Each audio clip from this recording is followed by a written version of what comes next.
कटिहार जिले में मदरसा से जुड़ा एक बड़ा फर्जीवाड़ा का मामला सामने आया है।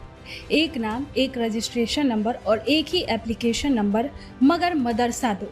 चौंकाने वाला ये मामला कटिहार के विनोदपुर प्रखंड का है, जहां स्थानीय लोगों की माने तो अख्तरुल इस्लाम दानीपुर का ये मदरसा 1984 में उनके पूर्वजों ने आपसी सहयोग से निर्माण करवाया था और मदरसा बोर्ड में 1987 में इस मदरसा का रजिस्ट्रेशन हुआ था। इस बीच पटना उच्च न्यायालय में अलाउद्दीन बिस्मिल वर्जिस बिहार गवर्नमेंट से जुड़ा एक मामला भी इस मदरसा को लेकर दर्ज हुआ था, जिसके तहत इस मदरसा का निरीक्षण होना था। लेकिन इसी क्रम में पड़ोस के ही चापी गांव के कुछ लोगों ने साजिश करके धान के खेत में टीना डालकर एक फर्जी तरीके से इसी नाम, इसी रजिस्ट्रेशन नंबर और इसी एप्लीकेशन नंबर के आधार पर मदरसा बनवाकर सरकारी स्तर पर उसका वेरिफिकेशन करवा लिया। अब 1987 से विनोदपुर प्रखंड के दानीपुर में पक्के मकान में संचालित हो रहे हैं।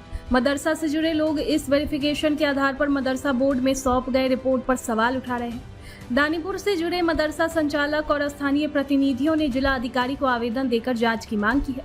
अब इस पूरे मामले पर फिलहाल जिला अधिकारी ने जांच का आदेश दिया है। सीमांचल के इलाके में संचालित हो रहे मदरसे से जुड़े कई विवादास्पद मामला अक्सर सुर्खियों में रहता है। वहीं ये ताजा मामला कटिहार से है, जहां एक ही नाम, एक ही रजिस्ट्रेशन नंबर और एक ही एप्लीकेशन नंबर के आधार पर धान के खेत में इस मदरसा के संचालन के पीछे क्या मकसद हो सकता है, ये तो जांच के बाद ही साफ होगा।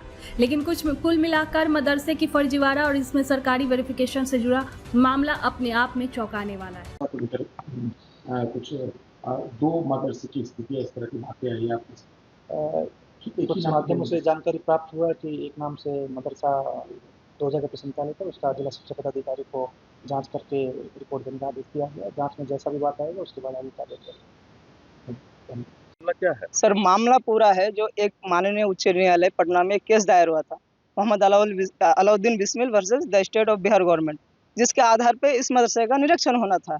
हम लोग निरीक्षण का तैयारी कर ही रहे थे कि इसी दौरान हम लोग को सुनने में आया जो डीओ सर को या तो अंधकार में रखते हुए या पैसे का बल पे इस मदरसे में नहीं लाके उसको इसी मदरसे से नवनिर्मित एक मदरसा जो चापी में ये किया गया है, बनाया गया है, वहाँ ले जाके उसका वेरिफिकेशन करके स्थलीय जांच करा के मदरसा बोर्ड को प्रेषित कर दिया गया है।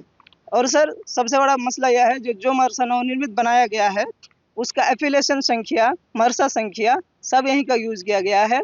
जैसे मदरसा संख्या 634 और एफिलिएशन संख्या 2530 जो इस मदरसे का है, और 1987 में जो एफिलेटेड हुआ है इस मदरसे का संख्या को यूज करके वो लोग एक नवनिर्मित मदरसे को बना के जो जिसका स्थलीय जांच करा दिया गया है डीओ सर। पक्का के मकान नहीं सर, वो पक्का का मकान नहीं है, वो टीना का मकान है। ये टीना का घर बनाया गया है। बच्चा सर कुछ भी नहीं है, धान का खेत में बनाया गया है। और एक चीज सर, इसका रजिस्ट्री डेट जो है 1987 का है और इसका रकबा 37.5 डिसमिल है, जबकि उसका रजिस्ट्री डेट 2025 का है और उसका रकबा 13 डिसमिल है। किसके नाम से है जमीन वहाँ पे सर वो पता नहीं सर। यहाँ पे सर जो इस मदरसे के नाम से राज्यपाल के द्वारा इस जमीन को किया गया है 1987 को ही। राज्यपाल के नाम से मदरसा गए, इससे राज्यपाल के नाम से। अब क्या चाहते हैं आप? अब चाहते हैं सर जो हमारा हक को छीना जा रहा है या जो एक धांधली हो रहा है, चीटिंग हो रहा है, जो साजिश हो रहा है, इतना बड़ा आबादी का जो एक ही जो संस्थान था जहाँ से वो शिक्षा या तालीम हासिल कर सके, उसको सर वहाँ पे ले जाया जा रहा है, जिससे यहाँ का सब आबादी शिक्षा से वंचित हो जाएंगे। हम चाहते हैं जो इस साजिश को नाकाम किया जाए और जो सही जगह है, सही स्थान है जिस मदरसे का, उसको वहीं पे स्थलीय जांच पुनः किया जाए। हम डीओ सर से ये अपील करते हैं। क्या नाम है? मेरा सऊद आलम में सामने मदरसे का मामला यह है कि ये मदरसा तो लगभग जो है आज से इसका जो रजिस्ट्रेशन हुआ था 1987 को हुआ था, तब से हमारा मदरसा चल ही रहा है। और उस समय रजिस्ट्रेशन हुआ था जब हमें यहाँ से लगभग पलटनिया 1 किलोमीटर की दूरी है, जो 4 लेन है हमारा, अब 4 लेन के नाम से जाना जा रहा है। लेकिन वहाँ तक पहुँचने के लिए नाव का सहारा लेना पड़ता था। कितने सारे बच्चे उसमें डूब के मर गए, इतनी दूरी के अंदर ही। इतना सारा तपस्या मेहनत के बाद हम लोगों को एक रजिस्ट्रेशन मिला था जो हम लोग चला रहे थे। आज जिस धरती पर आज हम खड़े हैं, जो आपके सामने कुछ अगर बोल पा रहे हैं, तो इस मदरसे का नाम मदरसा अख्तरुल इस्लाम है और इसका रजिस्ट्रेशन 87 को हुआ था।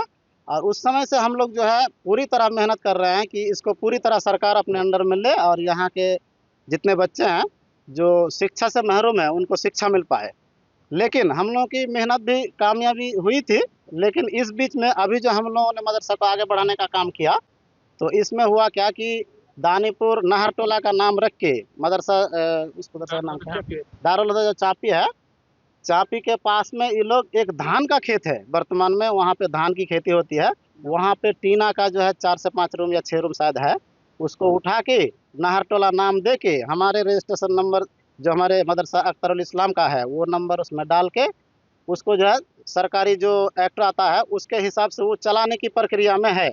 अभी शायद पूरी तरह से नहीं हो पाया है, लेकिन पूरी लगभग 99% जो है वो लोग अपने काम में कामयाबी हासिल कर लिया है। एक्ट में ऐसा है कि और मदरसा की जहाँ तक बात है, तो सरकार का एक आया था 1981 में, उसमें जो है कि बताया गया था कि एक मदरसा अगर यहाँ पे सरकारी हो रहा है तो वहाँ से 4 किलोमीटर तक दूसरा मदरसा मंजूरी नहीं हो पाएगा, लेकिन जहाँ पे दारुल हुदा चापी है वहाँ से महज 1 किलोमीटर के अंदर ही एक मदरसा, यानी जो इस मदरसा का जो संचालन वहाँ किया कर रहा है, तो उसका जो है 1 किलोमीटर के अंदर ही है, जो धान खेत में वर्तमान में स्थित है, जबकि वहाँ पे सरकारी मदरसा है। जबकि वहाँ पे पहले से ऑलरेडी है एक सरकारी मदरसा जिसका नाम मदरसा दारुल हुदा चापी है, और एक स्कूल भी है। वहीं पे 1 किलोमीटर के वहाँ पे एक मुखिया भी है जिनका नाम है, मुखिया प्रतिनिधि है राजा कुमार, यानी राजा हसन राजा।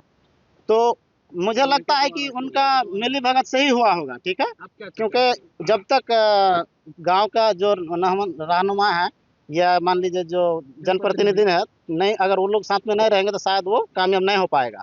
साजिश है ना ये, पूरी तरह साजिश के तहत जो है ना ये जो है काम किया है। मैं चाहता हूं कि कानूनी कार्रवाई इन पर ढंग से हो, और ये बिल्कुल मेरे ख्याल से 420 वाला काम किया है। और आपके मदरसे को पुनः यथावत रहना। और मेरे मदरसा को मैं चाहूँगा कि पुनः इस मदरसे को आगे बढ़ाया जाए, जो यहाँ शिक्षा से यहाँ बच्चे जो है यहाँ महरूम ना रह सकें। नाम और पद आपका? मैं अब्दुल सत्तार, वर्तमान उप मुखिया प्रतिनिधि विनोदपुर।